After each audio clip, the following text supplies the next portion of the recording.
मेरे साथियों नमस्कार। ध्यान दीजिएगा सभी लोग, जितने भी मेरे प्यारे स्टूडेंट, आप 7 तारीख को पेपर देने जा रहे हैं तो इस नियम को जरूर पढ़ लीजिएगा जो यहाँ पर मैं आपको आज बताने जा रहा हूँ। ठीक है ना। कक्षा 12 रसायन विज्ञान की बात करेंगे, 5 महत्वपूर्ण नियम की बात करेंगे। हेनरी का नियम, कौन सा? हेनरी का नियम। देखिए हेनरी का नियम होता क्या है, चलिए पहले इसके बारे में बात कर लेते हैं और आपको एकदम बेहतरीन तरीके से हम बताने का प्रयास करेंगे। सभी मेरे प्यारे दोस्त जो है ना यहाँ पर जुड़ जाएंगे, सभी मेरे प्यारे दोस्त जुड़ जाएंगे। ठीक है ना। हेनरी का नियम देखिए क्या होता है, क्या होता है कि स्थिर ताप पर, कहां पर?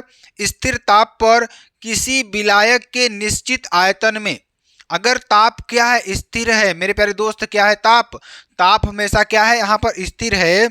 तो कह रहा है स्थिर ताप पर किसी विलायक के निश्चित आयतन में, क्या? निश्चित आयतन में विलेय गैस का द्रव्यमान, क्या? विलेय गैस का द्रव्यमान गैस के दाब के समानुपाती होता है। क्या होता है? गैस के दाब के समानुपाती होता है। अगर किस कंडीशन में? स्थिर ताप हो तब। तब उस कंडीशन में क्या होगा? जो निश्चित आयतन में विलेय का गैस का जो द्रव्यमान यम है वह दाब पी के क्या होगा? समानुपाती होता है, जिसके साथ वह विलायक साम्यावस्था में है। क्या है? वह साम्यावस्था में है। यह देखिए, यह किसी विलायक के इकाई आयतन में विलेय गैस की मात्रा यम तथा साम्य दाब पी हो तब। M is directly proportional to P, या यम बराबर के एच पी। यही आपका क्या हो जाएगा? फार्मूला हो जाएगा। बिल्कुल सिंपल सा आपके लिए हेनरी का नियम है। तो आप सभी को समझ में आया ना हेनरी का नियम क्या होता है? जहां के एच क्या है? हेनरी नियतांक है। जो के एच क्या है? क्या है? हेनरी नियतांक है। और हेनरी के नियम की सीमाएं कौन कौन सी है? ध्यान दीजिएगा। हेनरी का नियम तनु विलयनों पर लागू होता है। किस पर लागू होता है? तनु विलयनों पर लागू होता है। तो इतनी बात आपको हेनरी के नियम के बारे में पढ़ लेना। मैं आपको एक बार फिर से बता देता हूं। जो अगर ताप स्थिर हो तो स्थिर निश्चित आयतन में जो उसका द्रव्यमान होगा, निश्चित आयतन में विलेय गैस का जो द्रव्यमान होगा वो दाब के समानुपाती होता है। किसके? दाब के समानुपाती होता है। तो ये आप समझ गए होंगे, जिसके साथ वह विलायक साम्यावस्था में है। किसमें है? वह साम्यावस्था में है। तो ये बात आप नोट कर लीजिए।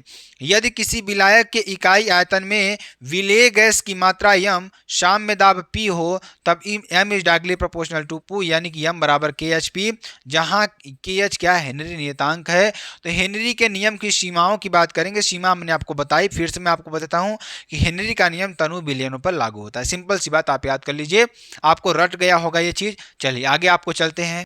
आगे इसमें एक पॉइंट और लिखिए आप, विलयन का दाब निम्न तथा ताप उच्च होना चाहिए। तो विलयन का दाब है वह निम्न होना चाहिए तथा ताप जो है उच्च होना चाहिए। गैस विलायक के साथ क्रिया ना करे। जो गैस है ना वह विलायक के साथ क्रिया न करे। ठीक है ना। राउल्ट के नियम की बात करेंगे। राउल्ट का नियम क्या होता है? ध्यान दीजिएगा। निश्चित ताप पर, किस पर? निश्चित ताप पर विलयन में उपस्थित किसी वाष्पशील अवयवी घटक का आंशिक वाष्प दाब उस अवयवी घटक के मोल प्रभाज के समानुपाती होता है।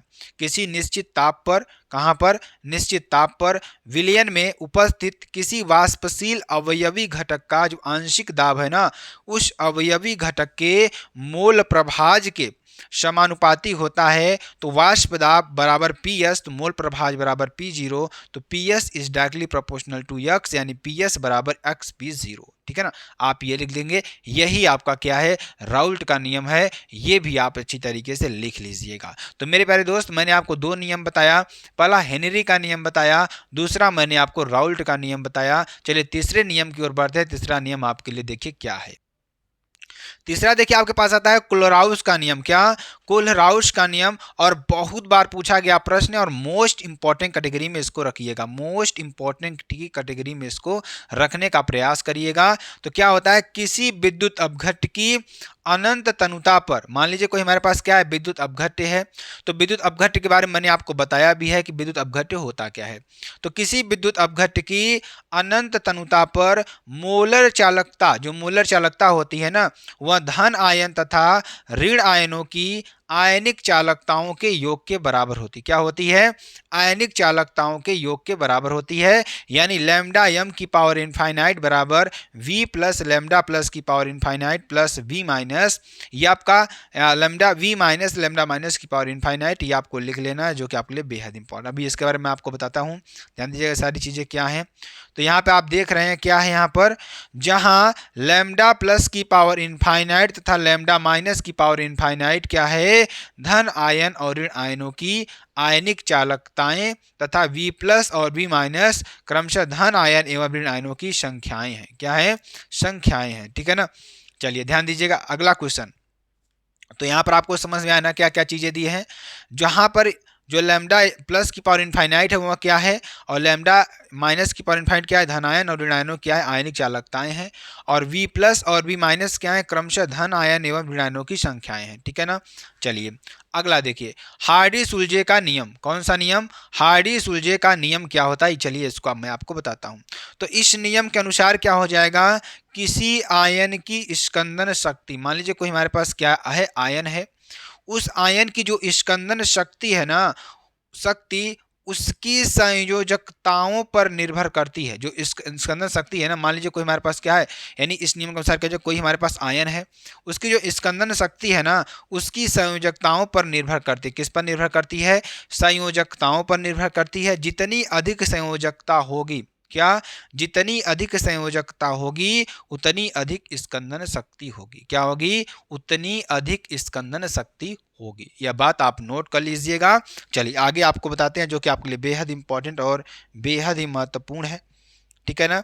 चलिए ध्यान दीजिएगा सभी लोग, और मेरे प्यारे दोस्त आप सभी लोग क्या करेंगे, वीडियो को जरूर शेयर कर दीजिएगा, वीडियो को जरूर शेयर कर दीजिएगा। ठीक है ना।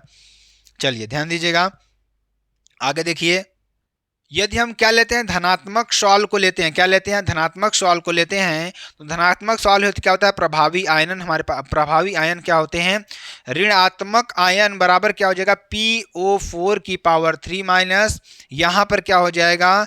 इज क्या हो जाएगा? इज ग्रेटर देन SO4 की power 2 minus, is greater than Cl आदि होता है। ऋणात्मक सॉल हेतु की बात करेंगे।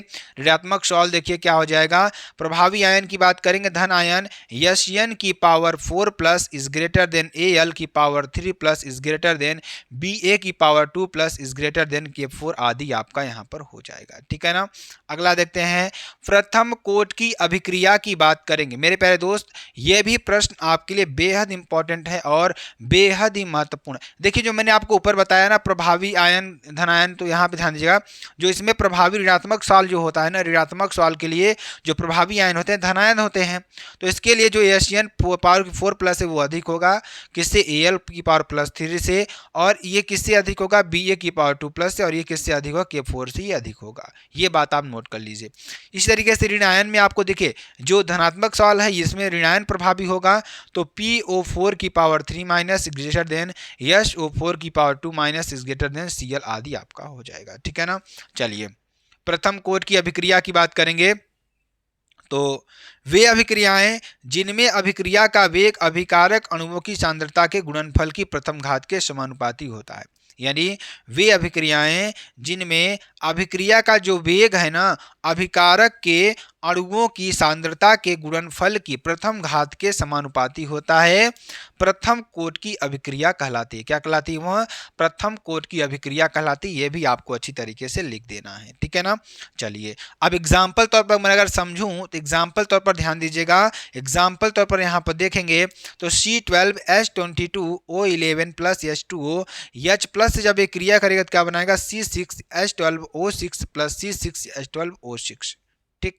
तो अगर यहाँ पर आप समीकरण को संतुलन करना चाहें तो इधर देखिए 12 कार्बन आपको इधर दिखाई देंगे, तो 6 कार्बन यहाँ, 6 कार्बन आपको यहाँ दिखाई देगा।